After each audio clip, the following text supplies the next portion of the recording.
Capítulo 3.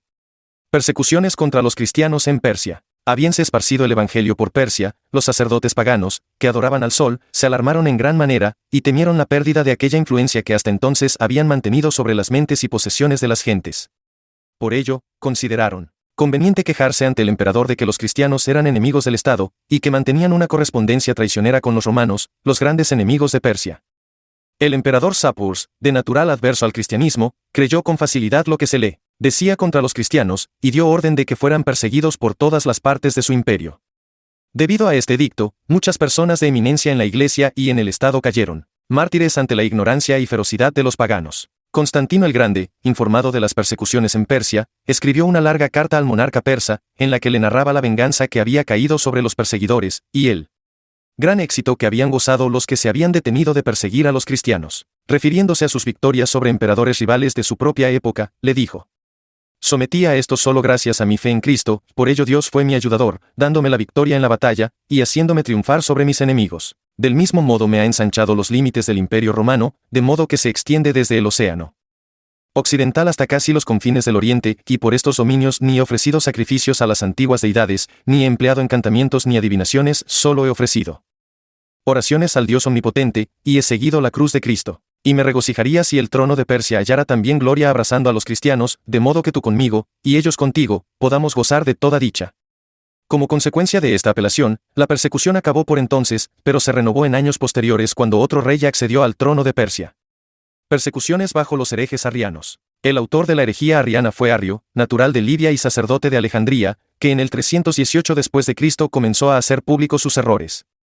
Fue condenado por un concilio de obispos libios y egipcios, y aquella sentencia fue confirmada por el concilio de Nicea en el 325 después de Cristo. Después de la muerte de Constantino el Grande, los arrianos hallaron medios para hacerse con el favor del emperador Constantino, su hijo y sucesor en Oriente, y así se suscitó una persecución contra los obispos y el clero ortodoxos. El célebre Atanasio y otros obispos fueron desterrados, y sus sedes llenadas con arrianos. En Egipto y Libia 30 obispos fueron martirizados, y muchos otros cristianos fueron cruelmente atormentados, y, en el 386 después de Cristo, Jorge, obispo arriano de Alejandría, con la autoridad del emperador, comenzó una persecución en aquella ciudad y sus alrededores, empleándose con una dureza de lo más infernal. Fue ayudado en su diabólica malicia por Catofonio, gobernador de Egipto, Sebastián, general de las fuerzas egipcias, Faustino, el tesorero, y Heraclio, un oficial romano.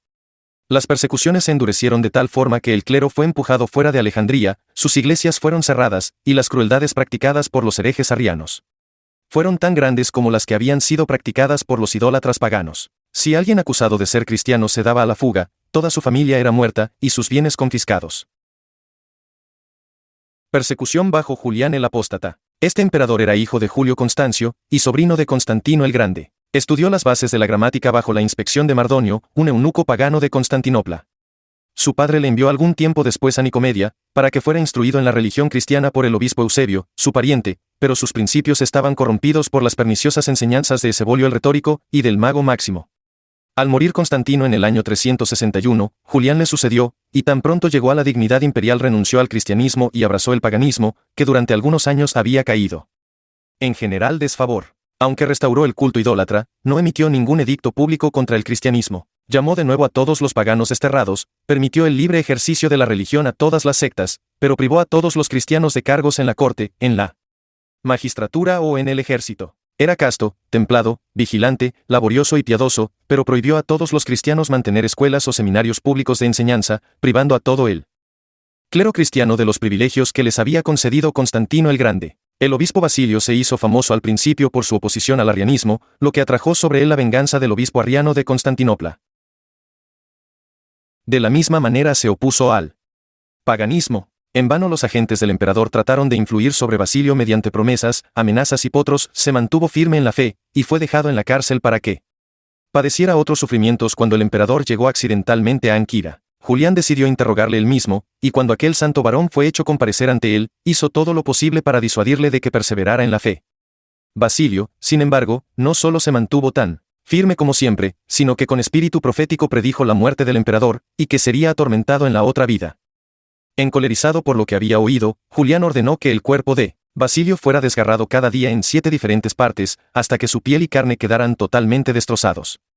Esta inhumana sentencia fue ejecutada con rigor, y el mártir expiró bajo su dureza el 28 de junio del 362 DC. Donato, obispo de Arezzo, e Hilarino, un eremita, sufrieron alrededor del mismo tiempo, asimismo Gordiano, un magistrado romano. Artemio, comandante en jefe de las fuerzas romanas. En Egipto, fue privado de su mando por ser cristiano, luego le fueron confiscados los bienes, y finalmente fue decapitado.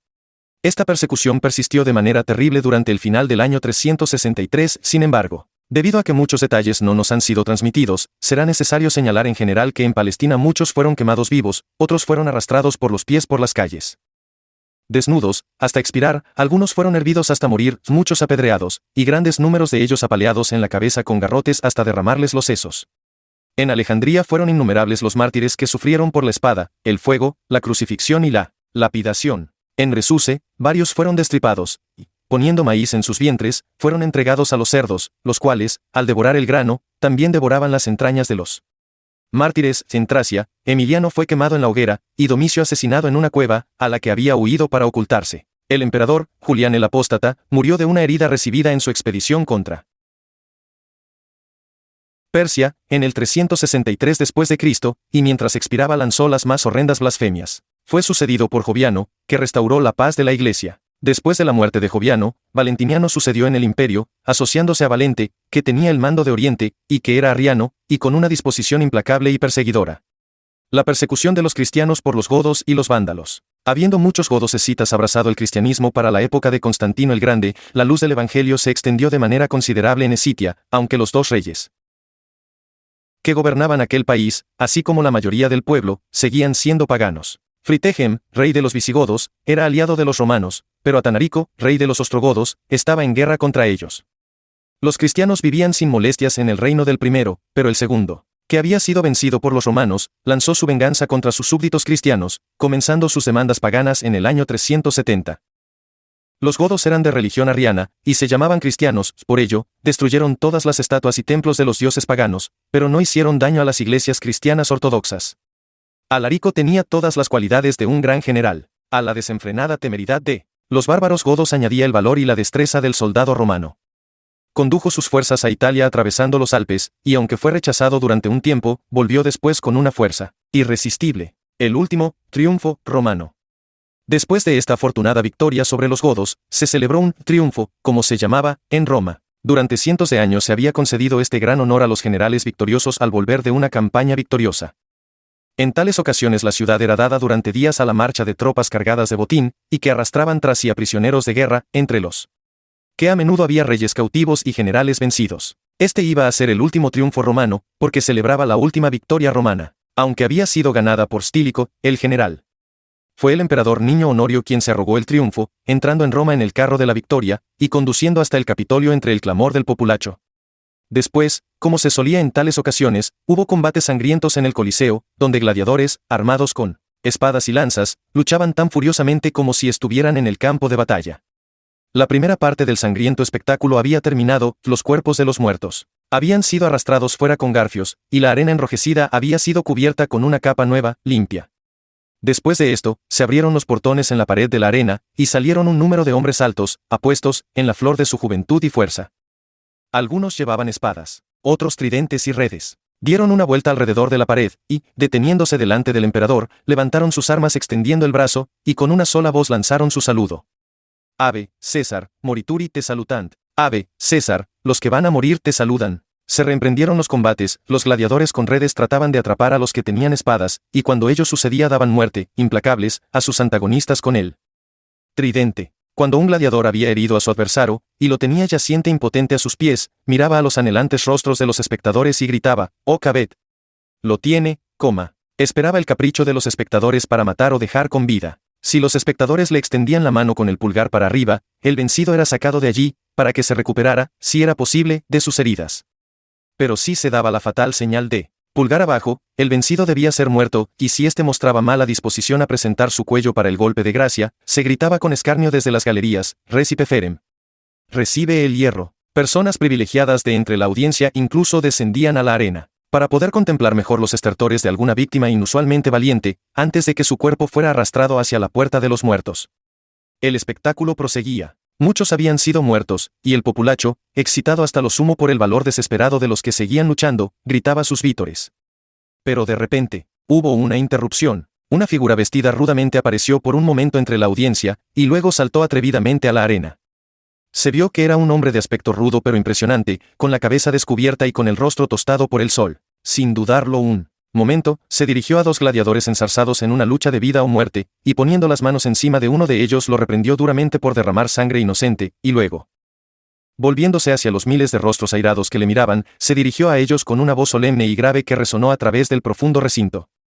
Estas fueron sus palabras: no correspondáis la misericordia de Dios al alejar de vosotros las espadas de vuestros enemigos, asesinándolos unos a otros. Unos enfurecidos clamores y gritos pronto ahogaron su voz. Este no es un sitio para predicar. Las antiguas costumbres de Roma deben ser observadas. Adelante. Gladiadores. Echando al extraño a un lado, los gladiadores se habrían atacado otra vez, pero el hombre se mantuvo en medio, apartándolos, y tratando en vano de hacerse oír. Entonces el clamor se transformó en sedición. Sedición. Abajo con él, y los gladiadores, enfurecidos ante la interferencia de un extraño, lo traspasaron matándolo en el acto. También le cayeron encima de parte del furioso público piedras o todos los objetos arrojadizos que hubiera a mano, y así murió en medio de la arena. Su hábito mostraba que era uno de los eremitas que se entregaban a una vida santa de oración y abnegación, y que eran reverenciados incluso por los irreflexivos romanos tan amantes de los combates. Los pocos que le conocían dijeron cómo había venido de los desiertos de Asia en peregrinación, para visitar las iglesias y guardar la Navidad en Roma. Sabían que era un hombre santo, y que su nombre era Telémaco, nada más. Su espíritu se había movido ante el espectáculo de los miles que se congregaban para ver cómo unos hombres se mataban entre sí, y, en su celo sencillo, había tratado de convencerlos de la crueldad y maldad de su conducta. Murió, pero no en vano. Su obra quedó cumplida en el momento en que fue abatido, porque el choque de tal muerte delante de sus ojos movió los corazones de la gente, vieron el aspecto repugnante del vicio favorito al que se habían entregado, y desde el día en que Telémaco cayó muerto en el Coliseo jamás volvió a celebrarse allí ningún combate de gladiadores. Persecuciones desde alrededor de mediados del siglo V hasta el final del siglo VII. Proterio fue constituido sacerdote por Cirilo, obispo de Alejandría, que estaba bien familiarizado con sus virtudes antes de designarlo para predicar. A la muerte de Cirilo, la sede de Alejandría estaba ocupada por Díscoro, un inveterado enemigo de la memoria y familia de su predecesor. Condenado por el concilio de Calcedonia por haber abrazado los errores de Eutico, fue depuesto, y Proterio fue escogido para llenar la sede vacante, con la aprobación del emperador. Esto ocasionó una peligrosa insurrección, porque la ciudad de Alejandría estaba dividida en dos facciones, una que defendía la causa del anterior prelado, la otra, la del nuevo. En uno de los motines, los eutiquianos decidieron lanzar su venganza contra Proterio, que huyó a la iglesia buscando refugio, pero en el Viernes Santo del 457 DC, una gran multitud de ellos se precipitaron dentro de la iglesia, y asesinaron bárbaramente al prelado, arrastrando luego el cuerpo por las calles, arrojándole insultos, quemándolo, y esparciendo las cenizas por el aire. Hermenegildo, un príncipe godó, fue el hijo mayor de Leovigildo, rey de los godos, en España. Este príncipe, que era originalmente arriano, fue convertido a la fe ortodoxa por medio de su esposa Ingonda. Cuando el rey supo que su hijo había cambiado su posición religiosa, le privó de su puesto en Sevilla, donde era gobernador, y amenazó con matarlo si no renunciaba a la fe que había abrazado. El príncipe, para impedir que su padre cumpliera sus amenazas, comenzó a adoptar una posición defensiva, y muchos de los de persuasión ortodoxa en España se declararon en su favor. El rey, exasperado ante este acto de rebeldía, comenzó a castigar a todos los cristianos ortodoxos que sus tropas podían apresar, y así se desencadenó una persecución muy severa. Él mismo emprendió la marcha contra su hijo, a la cabeza de un ejército muy poderoso. El príncipe se refugió en Sevilla, de la que huyó luego, y fue finalmente asediado y apresado en Asieta. Cargado de cadenas, fue enviado a Sevilla, y al rehusar en la fiesta de la Pascua recibir la Eucaristía de manos de un obispo arriano, el encolerizado rey ordenó a sus guardas que despedazaran al príncipe, lo que cumplieron a rajatabla. El 13 de abril del 586 DC, Martín, obispo de Roma, nació en Todi, Italia. Tenía una natural inclinación hacia la virtud, y sus padres le procuraron una educación admirable. Se opuso a los herejes llamados monotelitas, que eran protegidos por el emperador Heraclio. Martín fue condenado en Constantinopla, donde se vio expuesto en los lugares más públicos a la mofa del pueblo, siéndole arrancadas todas las marcas de distinción episcopal, y tratado con el mayor escarnio y severidad. Después de yacer algunos meses en la cárcel, Martín fue enviado a una isla a cierta distancia, y allí despedazado, el 655 después de Cristo. Juan, obispo de Bérgamo, en Lombardía, era un hombre erudito, y un buen cristiano. Ejerció todos los esfuerzos posibles para limpiar la iglesia de los errores del arrianismo, y, uniéndose en esta santa obra con Juan, obispo de Milán, tuvo gran éxito contra los herejes, por causa de lo cual fue asesinado el 11 de julio del 683 DC. Quillén nació en Irlanda, y recibió de sus padres una educación piadosa y cristiana. Obtuvo la licencia del romano pontífice para predicar a los paganos en Franconia, en Alemania. En Würzburg convirtió al gobernador, Gosberto, cuyo ejemplo siguieron la mayor parte del pueblo durante los 2 años siguientes. Persuadiendo a Gosberto que su matrimonio con la viuda de su hermano era pecaminoso, esta hizo que le decapitaran, en el año 689 DC. Persecuciones desde la primera parte del siglo VIII hasta cerca del final del siglo X. Bonifacio, arzobispo de Mentz y padre de la Iglesia de Alemania, era inglés, y en la historia eclesiástica es considerado como uno de los más hermosos ornamentos de esta nación. Originalmente su nombre era Winfred, o Winfried, y nació en Kärnten, en Devonshire, que entonces formaba parte del reino sajón occidental. Cuando tenía solo 6 años comenzó a exhibir una propensión a la reflexión, y parecía solícito por conseguir información acerca de cuestiones religiosas. El abad Wolfrad, descubriendo que poseía una aguda inteligencia, así como una intensa inclinación al estudio, lo hizo ir a Nutselle, un seminario de estudios en la diócesis de Winchester, donde tendría mucha mayor oportunidad de avanzar que en Exeter. Después de una debida observación, el abad lo vio calificado para el sacerdocio, y le obligó a recibir este sagrado orden cuando tenía alrededor de 30 años. Desde aquel tiempo comenzó a predicar y a laborar por la salvación de sus semejantes. Fue liberado para asistir a un sínodo de obispos en el Mino Sajón Occidental. Posteriormente, en el año 719, fue a Roma, donde Gregorio II, que entonces ocupaba la cátedra de Pedro, lo recibió con grandes muestras de amistad, y encontrándolo lleno de todas las virtudes que componen el carácter de un misionero apostólico, lo despidió sin ninguna comisión concreta, con libertad de predicar el evangelio a los paganos allí donde los hallara. Pasando a través de Lombardía y Baviera, llegó a Turingia, país que había ya recibido la luz del evangelio, y luego visitó Utrecht, dirigiéndose luego a Sajonia, donde convirtió a varios miles al cristianismo. Durante el ministerio de este manso prelado, Pipino fue proclamado rey de Francia. Era ambición de este príncipe ser coronado por el más santo prelado que pudiera hallarse, y Bonifacio fue llamado para llevar a cabo esta ceremonia, lo que hizo en Soissons en el año 752. Al año siguiente, su avanzada edad y sus muchas enfermedades gravitaron sobre él con tanta pesadez que, con el consentimiento del nuevo rey y de los obispos de su diócesis, consagró a Luyus, su compatriota y fiel discípulo, y lo puso en la sede de Mentz. Cuando se hubo liberado de esta manera de su carga, recomendó el cuidado de la iglesia de Mentz al cuidado del nuevo obispo en términos muy enérgicos, expresando el deseo de que la iglesia en Fuide fuera terminada, y que se cuidaran de que lo sepultaran allí, porque su fin se avecinaba. Habiendo dejado estas órdenes, emprendió viaje en barca por el Rin, y se dirigió a Frisia, donde convirtió y bautizó varios miles de nativos bárbaros, demolió los templos, y levantó iglesias sobre las ruinas de aquellas supersticiosas estructuras. Habiéndose designado un día para la confirmación de un gran número de convertidos, ordenó que se reunieran en un llano recién abierto, cerca del río Bourde. Allí se dirigió él el día antes, y levantando una tienda, decidió quedarse en aquel lugar toda la noche, para estar listo temprano a la mañana siguiente. Algunos paganos, inveterados enemigos suyos, al enterarse de ello, se lanzaron contra él y sus compañeros de misión por la noche, dándole muerte a él y a 52 de sus compañeros y ayudantes el 5 de junio del 755.